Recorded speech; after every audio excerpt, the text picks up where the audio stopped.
आप मुसलमान कब हुए थे?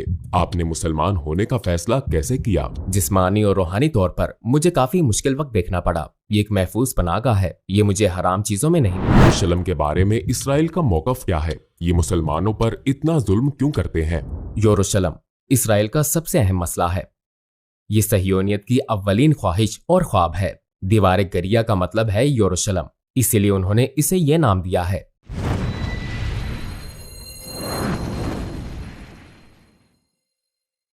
अस्सलामुअलैकुम वरहमतुल्लाहि वबरकातुहू। मैं आपका भाई वाजिद अली उम्मती। जब अल्लाह किसी को हिदायत कर देता है तो दुनिया का एक ताकत उसको नहीं रोक सकता। ऐसे मेरे दोस्तों, आप मेरे साइड पे जो वीडियो देख रहे हो, इसमें इस भाई ने खुद इंटरव्यू दिया है कि मैं कैसे मुसलमान हो गया और मैं इस्लाम में कैसे दाखिल हो गया और अल्लाह ने मुझे हिदायत कैसे दे दी। और मेरे दोस्तों, 15 साल इसने इसराइल में पाबंद कर गुजारे हैं और चुप कर गुजारे हैं। और इसने खुद ये कहा है कि मैं किसी ने मुझे ज़ोर ज़बरदस्ती मेरे ऊपर नहीं था, मैं खुद मुसलमान हो गया और मैं इस्लाम से मुतासिर था। तो इंशाल्लाह जाते ही वीडियो के सेट पर इंशाल्लाह वीडियो मुकम्मल देख ले। मुसलमान हुए तो आपको कैसा महसूस हुआ? मैं जज्बात से भरपूर था। मैं कलमा शहादत पढ़ने से पहले ही मजहब पर तहकीक करके मुसलमान हो चुका था। मेरा मतलब है कि किसी ने मुझे कलमा पढ़ने के लिए नहीं कहा था। मैं आपको बता सकता हूँ, किसी ने मुझे अशहदु अल्ला इलाहा इल्लल्लाहु व अशहदु अन्ना मुहम्मदन अब्दुहु व रसूलुहु कहने पर मजबूर नहीं किया था। जब मैंने मजहब का मुतालिया किया तो मालूम हुआ कि मैंने कलमा पढ़ा है। जब मैंने हकीकत में कलमा पढ़ा तो ये जानते हुए पढ़ा कि इसका मतलब क्या है, क्योंकि मेरे पास अपने ईमान की बुनियाद के तौर पर तमाम इल्म मौजूद था। मुझे हराम चीजों, सय्यार, ईमान, इबादत की बुनियादी बातों, कुरान, तफसीर, सब चीजों के बारे में इल्म था। मैंने ये इल्म सालों में हासिल नहीं किया, ये मैंने गहरी दिलचस्पी और तहकीक से 6 से 7 माह में हासिल किया है। चूंकि बुनियाद में पहले ही रख चुका था, इसलिए जब मैंने कलमा पढ़ा तो मैं बहुत खुश और मसरूर था। क्या यहूदी दूसरे लोगों को कमतर समझते हैं? सेहोनी इसी तरह देखते हैं। ज्यादातर इसका ताल्लुक सेहोनियत से है। वो कहते हैं कोई भी शख्स जो यहूदियत के अलावा किसी भी मजहब का पैरोकार है, उसे हमारी खिदमत के लिए बनाया गया है। उन्हें कत्ल करना, उन पर जुल्म करना हमारे लिए एक अच्छा अमल है और बाइसे सवाब भी है। मैं आपको एक मिसाल देता हूँ। 2 साल कबल ईद उल फितर के मौका पर गजा इसराइल में कत्लेआम हुआ था, जिसमें फलस्तीनियों को कत्ल किया गया था। एक टीवी चैनल पर राइट विंग के इंतहा पसंद की शोहरत रखने वाला एक इसराइली कह रहा था, फलस्तीनी मुसलमानों को मारना गलत नहीं है और हमारे लिए गुनाह नहीं है। अब हमें उन्हें खत्म करने की जरूरत है ताकि कल को वो हमें परेशान न करें। अगर हम अब ऐसा करेंगे तो हमें गुनाह नहीं सवाब मिलेगा। इस बारे में पूछने वाला टीवी एंकर भी हैरान रह गया, जिसने कहा था कि ये सहियोनी है।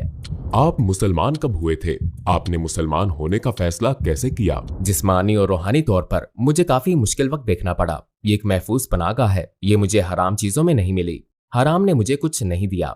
मेरी महफूज पनाहगाह एक ऐसी चीज है जिसने मेरी रूह को मुतमईन किया, जिसने मुझे मुकम्मल तौर पर मुतमईन किया। वो चीज इस्लाम थी। एक वक्त ऐसा था जब मैं आजमाइश से गुजर रहा था और ये आजमाइश सही नहीं जा रही थी। मैंने खुद से कहा, मैं हर रोज गाने और बहुत सी दूसरी चीजें सुनता हूँ, तो एक बार इस तुर्क इस्लामी आलिम को सुन लेता हूँ और देखता हूँ कि वो क्या कहता है। तो इस तरह मेरा इस्लाम से तारुफ हुआ। नबी कैसे थे, मैंने सय्यार के बारे में, रसूल सल्लल्लाहु अलैहि वसल्लम की जिंदगी के बारे में ये टॉक शो सुनकर इस्लाम सीखा। इस तरह मैंने अपने मजहब के बारे में सीखा। यहाँ तक कि मेरे दोस्त कहते हैं और मैं इसकी तस्दीक करता हूँ, मैंने यूट्यूब से मोटरसाइकिल पर हेडसेट लगाकर अपना मजहब सीखा। मैं आपको ये बता सकता हूँ क्योंकि मेरे पास यही फारिग वक्त होता था। मुझे किताबें पढ़ने की आदत नहीं थी। सबसे पहले मैंने इस बारे में बातें सुनी कि हमारे नबी सल्लल्लाहु अलैहि वसल्लम कौन है और सहाबा कौन थे। मैंने 1.5 माह बाद नमाज पढ़ना शुरू की और बाद में 2 माह बाद मैंने दिन में 5 वक्त नमाज पढ़ना शुरू कर दी। 1 साल बाद मैंने रोजा रखना शुरू कर दिया। मैं समझ गया था कि रोजा क्या होता है। मैंने रोजमर्रा जिंदगी में हर घंटे में आहिस्ता आहिस्ता और सब्र से अपनी सीखी हुई हर चीज पर अमल करना शुरू कर दिया। इस तरह मैंने इस्लाम को पाया। जब से मैं मुसलमान हुआ हूँ, मैं बहुत खुश, निडर और मजबूत महसूस करता हूँ। मुझ में एक एनर्जी आ गई है जो ये फराहम करता है। क्या वो इसराइल में बच्चों को इस्लाम मुखालिफ तालीम देते हैं? इसराइल में सबसे संजीदा टीचर टीवी है। मेरा मतलब है टीवी। मैं कोई इसराइली टीवी चैनल नहीं देख सकता, क्योंकि अगर देखूं तो मैं गुस्से से अपने दांत पीस डालूंगा। इतने झूठ और बहतान मैंने किसी और चैनल को इस अंदाज में इतनी मुबालगा राय करते नहीं देखा, क्योंकि वो आपके लाशूर की तरबियत पर बहुत ज्यादा सरमायाकारी करते हैं। फलस्तीनी दहशतगर्द, कोई जुमला फलस्तीन और दहशतगर्दों की जिक्र से खाली नहीं है। जालिम तुर्किया, जालिम तुर्क। हालिया बरसों में तुर्किया के अलावा कोई भी इसराइल और उसके जुल्म के खिलाफ खड़ा नहीं हुआ, तो वो टीवी चैनल्स पर तुर्किया और इससे मुतल्लिक हर चीज को इस तरीके से पेश करते हैं। आपको लगता है कि जो भी बात करता है वो जेल जाता है, या जो कोई बात करता है उसे गोली मार दी जाती है। वो इन ख्यालात को लोगों के लाशऊर में बिठाने की कोशिश करते हैं, और यही कुछ इस्लाम के साथ भी। वो इस्लाम दुश्मनी को परवान चढ़ाते हैं। जब एक फलस्तीनी मुजाहिद अपने ही मुल्क के लिए लड़ता है तो वो दहशतगर्द बन जाता है, लेकिन अगर आप किसी बच्चे को गोली मारकर कत्ल करते हैं तो ये सहयोनियत है, आपने अपना मुल्क बचाया। वो लोगों के जहनों में ये ख्यालात डालते हैं। मीडिया के मैदान में मुसलमानों और खास तौर पर फलस्तीनी मुसलमानों के खिलाफ जंग जारी है। तौरात में 10 अहकामात हैं। तुम कत्ल ना करना, चोरी ना करना, तुम धोखा ना देना, तुम जिना ना करना, और इस तरह के 10 अहकामात हैं। वो ये सब तौरात में देखते हैं, लेकिन फिर कहते हैं तुम अपने हम मजहब को कत्ल ना करना। करप्शन, वो अभी करप्शन कर रहे हैं। तुम अपने हम मजहब को कत्ल ना करना, लेकिन तुम मुसलमान को कत्ल कर सकते हो, उसका खून तुम्हारा हक है। इस तरह वो इन ख्यालात को लोगों तक पहुंचाते हैं। यरूशलेम के बारे में इसराइल का मौकफ क्या है? ये मुसलमानों पर इतना जुल्म क्यों करते हैं? यरूशलेम इसराइल का सबसे अहम मसला है। ये सहयोनियत की अव्वलीन ख्वाहिश और ख्वाब है। दीवार गरिया का मतलब है यरूशलेम, इसीलिए उन्होंने इसे ये नाम दिया है। वो इसमें दाखिल नहीं हो सकते, और ये मस्जिद अक्सा और हैकल सुलेमानी के नीचे है। मेरा मतलब है वो इस दीवार पर रो रहे हैं। दीवार के पीछे वो अल-अक्सा और यरूशलेम के लिए रोते हैं। हैकल सुलेमानी अल-अक्सा के नीचे है। सहयोनियत में उनके अकीदे के मुताबिक एक दिन वो अल-अक्सा को तबाह कर देंगे और हैकल सुलेमानी को दरियाफ्त कर लेंगे। और हैकल सुलेमानी के बिल्कुल सामने एक पहाड़ पर यहूदियों का कब्रिस्तान है। यहूदी लोग इसी कब्रिस्तान से दोबारा जिंदा होंगे और हैकल सुलेमानी पहुंचेंगे, और यहाँ जमीन पर जन्नत में रहेंगे, और सहयोनियत दुनिया पर हुक्मरानी करेगी। ये उनका ख्वाब और उनकी ख्वाहिश है, और उसे पूरा करने के लिए यरूशलेम अहम है। जब वो यरूशलेम पर हमला करते हैं, जो वो हर रोज करते हैं, अल-अक्सा यरूशलेम मुकम्मल तौर पर इंशाअल्लाह ऐसा कभी नहीं होगा। अगर वो अल-अक्सा को गिरा देते हैं तो इस बात की निशानी होगी कि वो दुनिया पर हुकूमत करते हैं, और वो हैकल सुलेमानी भी बनाएंगे। इसीलिए यरूशलेम उनके लिए वाकई अहम है। यरूशलेम वो जगह है जहाँ से उनकी फतह शुरू होगी। मैं जानता हूँ कि आपको इसराइल में इस्लाम पर अमल करने में मुश्किलात का सामना करना पड़ा।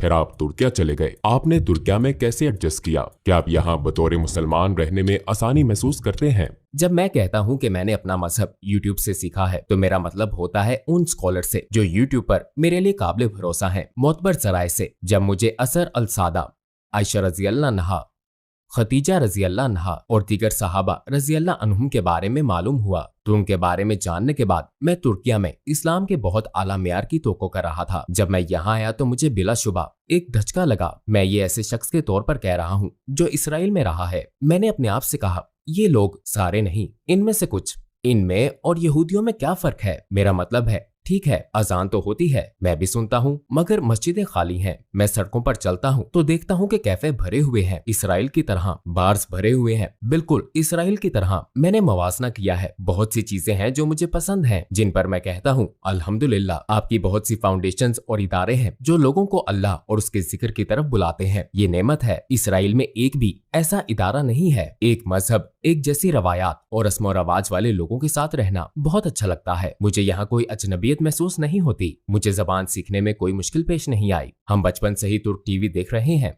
लेकिन कुछ चीजों ने मुझे मायूस किया और कुछ चीजों ने मुझे सुकून दिया है। दुख होता है जब लोग मेरी नमाज का मजाक उड़ाते हैं। ये देखकर तकलीफ होती है कि लोगों को नमाज पढ़ने में मुश्किल का सामना करना पड़ता है। जब मैं इसराइल में नमाज पढ़ता था तो मेरे कोलीग कहते थे, आप अपनी नमाज अदा करें, पैकेज दूसरे लोग डिलीवर कर देंगे, अपनी नमाज ना छोड़ें। लेकिन यहाँ लोग कहते हैं, तुम बहुत लंबी नमाज पढ़ते हो, बहुत हो गया। और लोग कहते हैं, मैं मुसलमान हूँ लेकिन मसाजिद को बंद करते हैं, इन इदारों को बंद करते हैं, इन मदारिस को बंद करते हैं। तुम कौन हो? मैं मुसलमान हूँ। यहूदी भी ऐसी बातें नहीं करते, वो कैसे कर सकते हैं? मेरी समझ से बाहर है, इसलिए मुझे धचका लगा था। खत्म करने से पहले क्या आप मजीद कुछ कहना चाहते हैं? मैं ये कहना चाहता हूँ कि अगर हमने कुरान और सुन्नत को ना थामा तो हम झूठी किताबों के पीछे लग जाएंगे, हम सच्चे रास्ते से भटक जाएंगे। अगर हमें सच्चा रास्ता मिल गया तो इंशाअल्लाह हम निजात पा लेंगे। टूवर्ड्स इटर्निटी में आपके आने से हमें बहुत खुशी हुई।